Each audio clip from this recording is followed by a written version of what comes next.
किसान महीनों तक खेत में मेहनत करता है, फसल उगाता है और उस फसल के ज़रिए अपने भविष्य को आकार देने की कोशिश करता है। लेकिन जब वही फसल तपती धूप का शिकार हो जाए तो, जब वही फसल कुदरत के तांडव का शिकार हो जाए तो, और अगर वही फसल आग में तबाह हो जाए तो।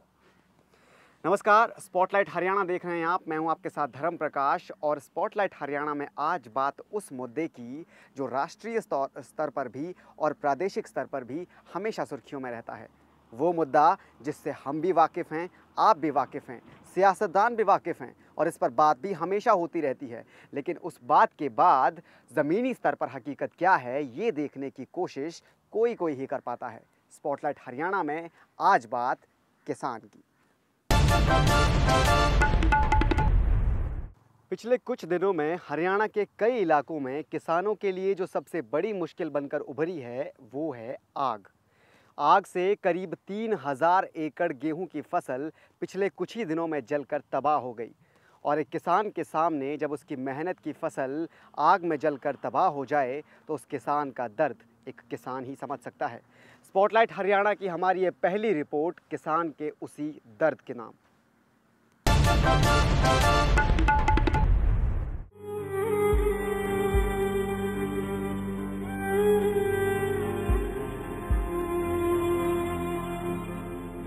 कभी आसमान आफत बरसाता है तो कभी आग का तांडव किसान के पीले सोने को खाक कर देता है। हरियाणा के किसान की यही हालत है, हरियाणा के किसान की यही बदकिस्मती है। और आज ये मुद्दा हम क्यों उठा रहे हैं, इसकी वजह है। वजह ये कि पिछले 15 दिनों के अंदर अंदर हरियाणा में आग से फसल के नुकसान की जितनी खबरें आई, उससे इतना तो जाहिर है कि हरियाणा का किसान सिर्फ सियासत का ही नहीं बल्कि कुदरत का भी मोहताज हो चुका है। कहीं बिजली विभाग की नाफरमानी से शॉर्ट सर्किट आग की वजह बनी तो कहीं खेतों में पराली जलाने की पारंपरिक परंपरा किसानों की बदकिस्मती की वजह बनी। लेकिन इस सब का नतीजा ये कि किसान की खड़ी फसल तबाह हो गई, राख हो गई। जमींदार को बड़ा भारी नुकसान होगा। कम से कम 100-150 किलो किले जल के जमींदार 6 महीने तक बड़ी मेहनत करके इंतजार करता है। खुद किया भाई, तो बुझी हुई आग पे आई। अब फार्म पर फ़ोन करते रहे हैं तो बहुत उठाया नहीं। 100 नंबर पे फ़ोन करके फ़ोन दोबारा मंगवाई है। ये कितना नुकसान हो गया? कम से कम 2 एकड़ का तो है ये। आग शॉर्ट सर्किट से लगी थी। कल जेई साहब को बोला भी था वो ये लाइन बंद करा दो। उन्होंने लाइनमैन का नंबर दिया, लाइनमैन से बात हुई, लाइनमैन ने वसुंधरा फीडर का नंबर दिया। फीडर वालों ने बोल दिया कि ऐसे हम कंज्यूमर के कहने से लाइन बंद नहीं कर सकते। भिवानी, फतेहाबाद, करनाल, झज्जर, कैथल, पानीपत और भी न जाने कितने जिले, कितने गांव, कितने खेत और कितनी फसल। कोई हिसाब नहीं, कोई जवाब नहीं, न किसानों के पास न नेताओं के पास। लेकिन हालत खराब है, ये साफ है। सवा 1-1:30 बजे दोपहर फायर ब्रिगेड आई कोई? नहीं आई। फायर ब्रिगेड आग लगने के बाद आई जी, 2 घंटे और उसको जाके हम लेके आए। हमारे गेहूं की खड़ी फसल में बिजली के ट्रांसफार्मर की स्पार्किंग से आग लग गई और उसमें से 22 से 25 एकड़ के करीब हमारी फसल जलकर सुहा हो गई। पर उससे एक दिन पहले भी हमारे 2 एकड़ में आग लगी थी और स्पार्किंग से तार टूट गया था, जो आज तक भी तार जुड़ा नहीं है। बिजली विभाग की लापरवाही से ये नुकसान हुआ है। करीब 3000 एकड़ में खड़ी फसल पर आग ने अपना करतब दिखाया। एक तो दिनों दिन चढ़ता पारा और उस पर खेतों में लगती आग। चिंगारी एक थी लेकिन तबाही हर जगह मची। अब किसान आंसू बहा रहा है, सरकारी मुआवजे की राह ताक रहा है। सैकड़ों एकड़ में जहां फसल लहलहानी थी वहां अब राख उड़ रही है।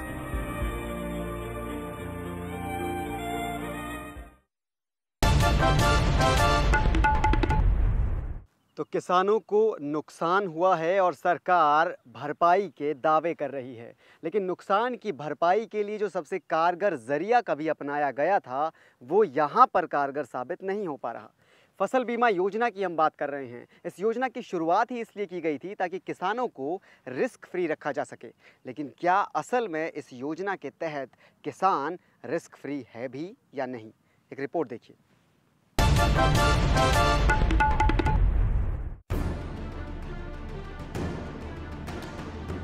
मौजूदा सरकार की सबसे महत्वाकांक्षी योजनाओं में से एक प्रधानमंत्री फसल बीमा योजना को बेहद जोशो खरोश के साथ लॉन्च किया गया था। सरकार का दावा था कि ये योजना आपदा की स्थिति में किसान को पर्याप्त और तुरंत राहत प्रदान करेगी, पर अब तक ये योजना करीब करीब असफल साबित हो रही है। हरियाणा ही नहीं बल्कि देश भर के किसान इससे खुश नहीं हैं। कई कारणों के चलते ये योजना किसानों को नहीं भा रही है। हरियाणा में इस योजना को केवल वही किसान अपना रहे हैं जो फसल के लिए बैंक से लोन ले रहे हैं, यानी ऐसा करने पर ये योजना अनिवार्य तौर पर उन पर थोप दी जाती है।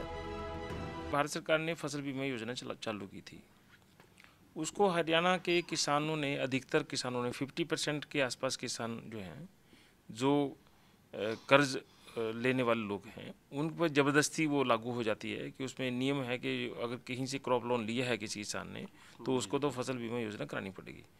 उसके साथ देखा गया है कि भी 7-8 लाख किसान जो हैं वो इसको मजबूरीवश उनको लेनी पड़ती है। इस योजना की असफलता का सबसे बड़ा कारण इसका जटिल ताना बाना माना जा रहा है। किसान संगठनों का कहना है कि इस योजना को सिर्फ बीमा कंपनियों को लाभ पहुंचाने के लिए लागू किया गया है। कहा जा रहा है कि हरियाणा में साल 2016-2017 में बीमा कंपनियों को करीब 300 करोड़ रुपए की आमदन हुई।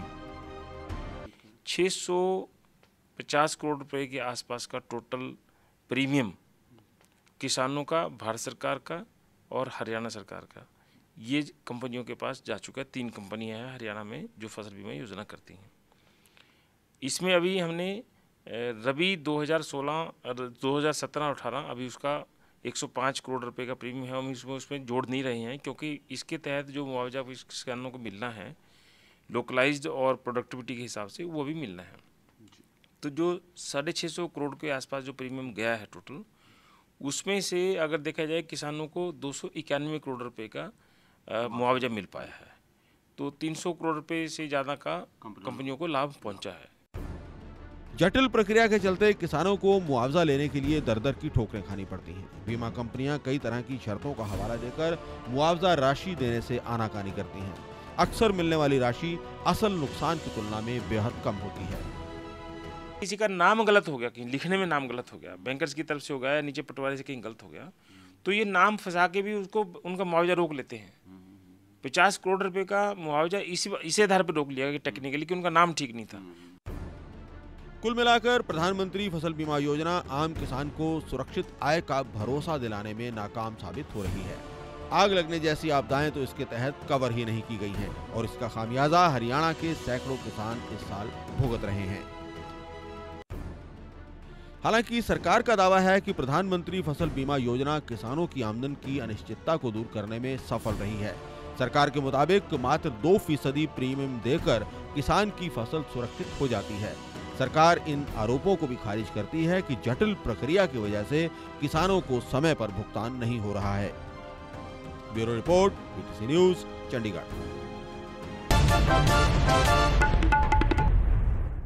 फसल बीमा योजना का मतलब ही ये है कि किसानों की फसल को कुदरती आफत से उनका बचाव हो सके, इसीलिए इस योजना को शुरू भी किया गया था। लेकिन क्या ये योजना उतनी कारगर साबित हो पा रही है?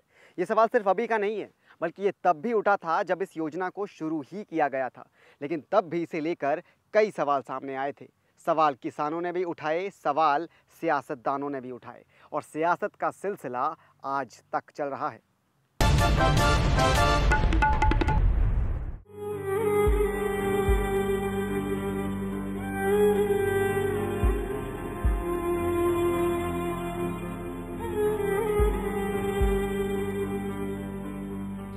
भिवानी से लेकर फतेहाबाद तक, फरीदाबाद से लेकर झज्जर तक, करनाल हो या कैथल, सोनीपत हो या पानीपत, आप नाम लीजिए, हम किसान का हाल बताएंगे। पिछले 15 दिनों का वक्त फसल के पकने का वक्त था, मंडियों में फसलों के बिकने का वक्त था। लेकिन कभी बेमौसमी बरसात ने कहर बरसाया तो कभी आग की तबाही ने अपना रंग दिखाया।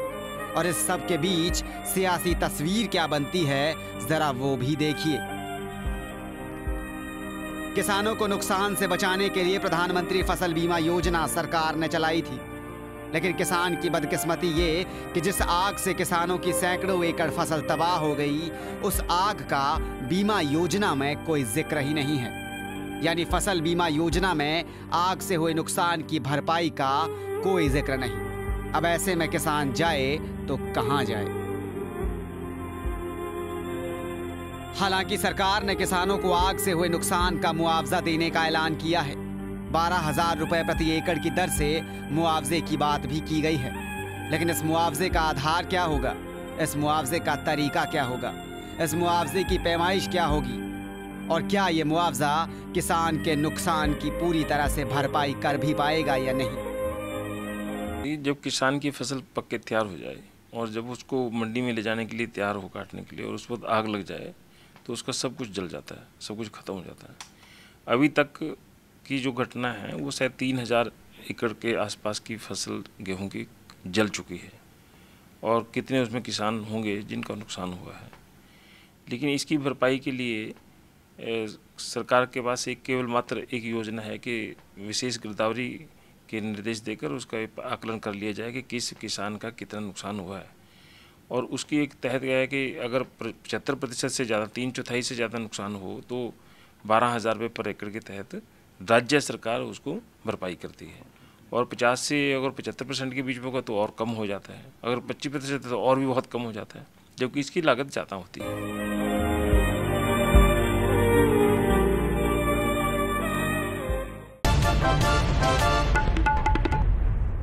तो किसानों को नुकसान हुआ है और सरकार अब इस नुकसान की भरपाई के लिए मुआवजे का मरहम लगा रही है। फिलहाल एक ब्रेक का वक्त हो रहा है, लेकिन ब्रेक के बाद आपको किसान यूनियन के अध्यक्ष गुरनाम सिंह चढ़ूनी से खास बातचीत दिखाएंगे। पीटीसी न्यूज़ संवाददाता संजय मल्होत्रा ने उनसे खास बातचीत की है और इस सब के बारे में उनकी राय जानने की कोशिश की है इस ब्रेक के बाद। स्पॉटलाइट हरियाणा देख रहे हैं आप। ब्रेक के बाद एक बार फिर आपका स्वागत है और आज हम बात कर रहे हैं किसानों की। हरियाणा में किसानों का मुद्दा सिर्फ राज्य का मुद्दा है, लेकिन असल में ये मुद्दा राष्ट्रीय है। आग से फसलों का नुकसान हुआ, किसानों का नुकसान हुआ और इसके लिए सरकार अब मुआवजे का मरहम लगा रही है। लेकिन क्या मुआवजा काफ़ी है? और सरकार का जो तरीका मुआवजे का है, नुकसान की भरपाई का है, वो कितना कारगर है? किसान यूनियन के अध्यक्ष गुरनाम सिंह चढ़ूनी से पीटीसी न्यूज़ ने खास बातचीत की है और इन सब के हकीकत के बारे में जानने की कोशिश की है। गुरनाम सिंह चढ़ूनी से पीटीसी न्यूज़ संवाददाता संजय मल्होत्रा की ये खास बातचीत।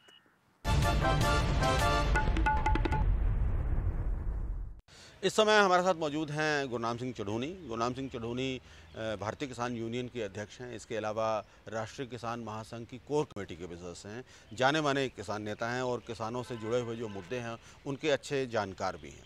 तो चढ़ूनी साहब, हमारे इस खास कार्यक्रम में आपका स्वागत है। जो किसानों के ऊपर आपदाएं आती हैं और उन आपदाओं की स्थिति में किसानों को किस तरह से भरपाई उनकी होती है, उसका पूरा की पूरी प्रक्रिया क्या है, उसके बारे में हम जो है वो बातचीत कर रहे हैं। तो इस बार क्या हुआ कि किसानों को जो परंपरागत जो आपदाएं आती हैं वो तो आती ही हैं, इस बार आग ने काफ़ी ज़्यादा नुकसान पहुंचाया। तो सबसे पहले तो हम आपसे ये जानना चाहेंगे कि हरियाणा में इस बार जो ये रबी की फसल आई, उसको आग की वजह से कितना नुकसान हुआ?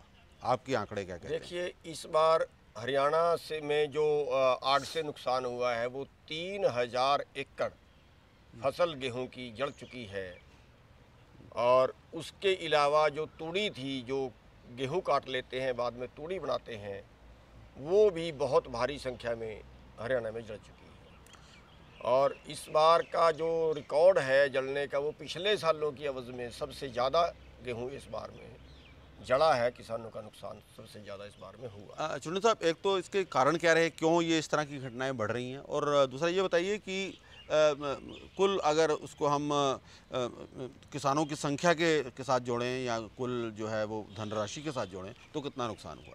सब देखिए, इसका जो कारण है वो सबसे बड़ा कारण जो है वो सबसे बड़ा कारण इसका रहा है बिजली की तारों का टकराना जी।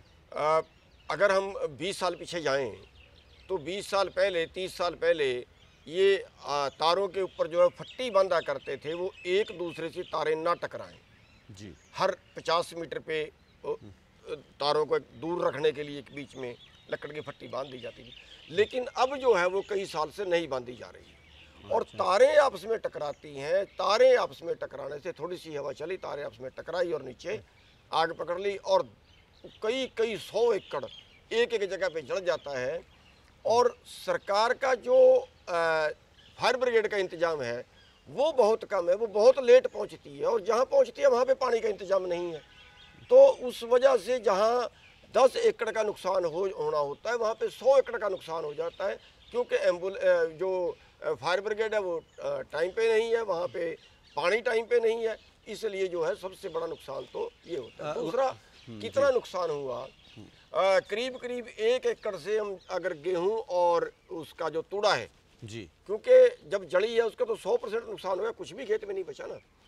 तो जो तूड़ा है और गेहूं है वो करीब करीब 1 एकड़ से 40,000 का 35,000 और 40,000 के बीच वो फसल निकलती है और 100% नुकसान किसान का हो जाता है। ठीक है, तो इसका जो है मुआवजे का क्या प्रक्रिया है? जैसे आपने कहा कि मेन जो इसका रीज़न है वो ये है कि बिजली की तारों की वजह से, तो वैसे तो कायदे से तो बिजली विभाग को इसका कंपनसेट करना चाहिए और अगर वो नहीं करते हैं तो फिर सरकार की जिम्मेवारी है। तो क्या क्या मुआवजे की या भरपाई करने के क्या क्या जो विकल्प हैं वो किसान के पास? देखिए, सबसे पहले तो मैं ये कहना चाहूँगा कि बिजली विभाग की वजह से नुकसान हुआ उनको ऐसा देना चाहिए, पूरा उसका मुआवजा देना चाहिए जी। लेकिन अब सरकार ये कहती है कि अगर बिजली विभाग से लेना है तो आप कोर्ट में जाइए।